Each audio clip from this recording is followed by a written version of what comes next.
Thanks to you at home for joining us this hour, too. Happy Friday. We actually have a very big show for you tonight right here. And we are beginning with an exclusive happens to be about Republican presidential candidate Donald Trump. You are not going to see this story anywhere else. This is ours alone. And honestly, I have to tell you, it's a little weird. It starts about a decade ago when Donald Trump made a big and very public donation. Mr. Trump had bought several hundred acres of land in New York State, in Westchester County, in the 1990s. Now, the funny thing about that part of New York State is that it is super close to New York City, even though it doesn't really feel like it. From basically anywhere in Westchester County, you can pretty easily drive back and forth to work in Manhattan, or you can take the train in and back every day, in and out of Manhattan. You are in the immediate orbit of the biggest city in the country, but this is what it looks like. You never know it. You're also in the land of bears and deer and coyotes and state parks. Like, for instance, the Donald J. Trump State Park. This all happened about 10 years ago. The governor of New York, Mr. Trump's home state, was George Pataki at the time. Governor Pataki is now more or less running for president, although most people would never notice. Unlike Mr. Trump, former New York Governor George Pataki right now is in the very bottom tier of the Republican candidates. But back in 2006, he was governor of New York. And part of George Pataki's politician brand, one of the centrist, popular, non-controversial things that he did as New York governor was that he added parkland and he preserved natural places all over New York State. Governor Pataki preserved more than 1 million acres of open space for his state. He preserved, during his time in office, more space inside New York State than the entire size of the state of Rhode Island. Just a ton of natural preservation work. And as George Pataki was coming to the end of his time as New York governor, Donald Trump, it turned out, had a few hundred acres of his own in New York State that he wanted to give away. Mr. Trump had been holding on to this chunk of real estate that he had in a woodsy part of Westchester County, just north of New York City. He'd been trying to build a golf course on it, maybe build some condos on it. But despite how undoubtedly classy and huge and great, very great, that golf course and those condos were going to be, the little towns around where he wanted to build basically wouldn't let him do it. All these pesky little towns had all these pesky little questions about how his development would affect their traffic and their drinking water and all the rest of it.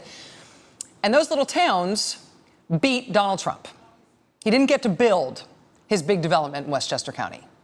And so it was time for billionaire Plan B. Mr. Trump took that land that he owned, which he wanted to build on, but he couldn't. He wanted to build on it, but he couldn't. He'd paid about $3 million for that land. He took that land that he had not done anything with for years, and he decided to give it to the state of New York as a gift. They had a big ceremony with Donald Trump and George Pataki to announce this big donation. When they asked Mr. Trump how much the land was worth that he was donating, he said at the time, quote, "People have told me about $100 million. But wait a second. He bought it for $3 million. He did nothing with it. He then proclaimed it to be worth more than 30 times that amount, $100 million, and then he gave it away, presumably for the tax break. And of course, the higher the value of the thing you're giving away, the bigger the tax break you get. Nice. But of course, there was more in this for Donald Trump than a classy and huge and very great tax break. He also got something else. Right after he made that donation, the New York Parks Department under George Pataki put up these really big signs on the highway where thousands and thousands and thousands of people have now driven past these signs every day for going on 10 years. Turn here for Donald J. Trump State Park. Well, after seeing these signs on the highway, myself, after a few different people went to sendittorachel.com and sent us local press reports about people complaining about seeing those Donald Trump signs on the highway every day. People complaining that you saw those signs on the highway, but then what you actually found in Westchester County, if you followed those giant signs, didn't necessarily add up. After figuring out that there might be something here, we just decided to go up there to see what Donald J. Trump State Park has to offer. Now, we had heard, it had been reported that the state never really made it into a park in the way that you think of a functioning park with, like, staffed parking areas and hiking trails and, nature walks or whatever, right?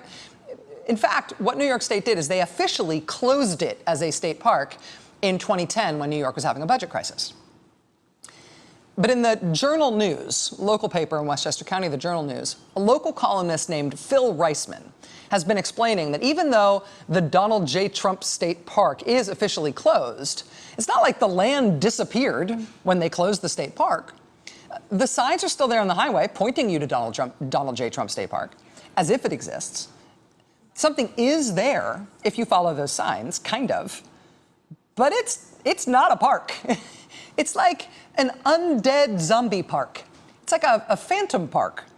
And so Phil Reisman from the Journal News agreed to meet us there at the end of a long and very, very, very bumpy ride. Here we are in this nice patch of weeds. Yeah. And behind us here is, I got to tell you, when I came up to Donald J. Trump State Park, this I did not expect to see. Yeah, I don't know, Shea Trump, there it is. It's graffiti covered. You can see this was what was once some kind of a driveway, but nature is taking over. The last time I was up here, I was hoping I could find some trace of Donald Trump. There's nothing. Like a piece of graffiti or something? Yeah, like something. Yeah. Okay, here's a trace of Donald Trump. Yes. There's a dollar sign. Oh, there it is. We found it. There are some people who get really incensed about those signs, though. They want them removed. The ones out on the parkway. Nothing gets people's blood up more, or one of the things that get their blood up is these signs out on the parkway. Basically saying, right turn, get off the road. Here's a state park, and it's really not a state park. How is it that he gets these signs out there, basically advertising his name? And invariably they'll point out that up the road on the Taconic is the, Franklin Delano Roosevelt State Park. That's a real park.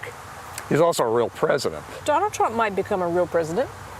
He might, he's leading in the polls, who knows? Anything's possible. It's like a Stephen King novel. Rachel Maddow Show producer Laura Conaway there with Phil Reisman from the Journal News in Westchester County. Donald J. Trump State Park is really not much of a park. You can see a few abandoned buildings. There's one gaping cellar hole that you could fall 10 feet into. And if you did fall 10 feet into it, you would then land on the old truck that was left to rust there inside the hole. It's got lots of very, very aggressive weeds. You can see where they meant to put up like maps for this would-be park or signs or something, but today there are no maps. There's no trail marks, there's no picnic tables, there's no bathrooms. There's nothing like you would expect to see if you planned a day at a state park because you saw a sign for it on the highway telling you that it was the very classy, very huge, very great state park named after Donald J. Trump. What is there if you follow the giant signs on the state highway? It could be a nice place to walk the dog, maybe, if your dog is adventurous and not too short. Honestly, what I feel like looking at this stuff is it could be good for hiding in the woods and drinking beer where your parents can't find you, and I do not recommend that as a course of action at all. But it's interesting. This is the major governmental legacy in New York State for a man who's known primarily as a businessman and a reality TV star, who is now in the running, who is now the leading contender to be the Republican nominee for President of the United States. This is his governmental legacy. In terms of the art of the deal here, in terms of how much money he made on that tax break and whether it was more than he actually paid for the land in the first place, that part of it we still don't know for sure. We have reached out to Mr. Trump this week to ask him how well he made out in this deal. No answer so far, but if we do get an answer, we will let you know. We live in hope because he really does seem to love talking to the press. And he may love having those signs out by the side of the road. The people who have to live around the falling down, disused place the signs point to don't seem to feel the same way about it. But hey, the New York State government must have some reason for basically advertising Donald Trump's name on state property while he's running for president because they want to direct people to a non-existent facility that they closed down 5 years ago and have since let fall down. Donald J. Trump State Park. You will win bets this weekend if you tell people this story. But fair warning, if you try to go there, if you try to go to Donald J. Trump State Park, you will get lost. You will get 5 minutes. You'll get about 5 minutes lead time, I think. You'll get lost, and then about 5 minutes later, you'll get scared.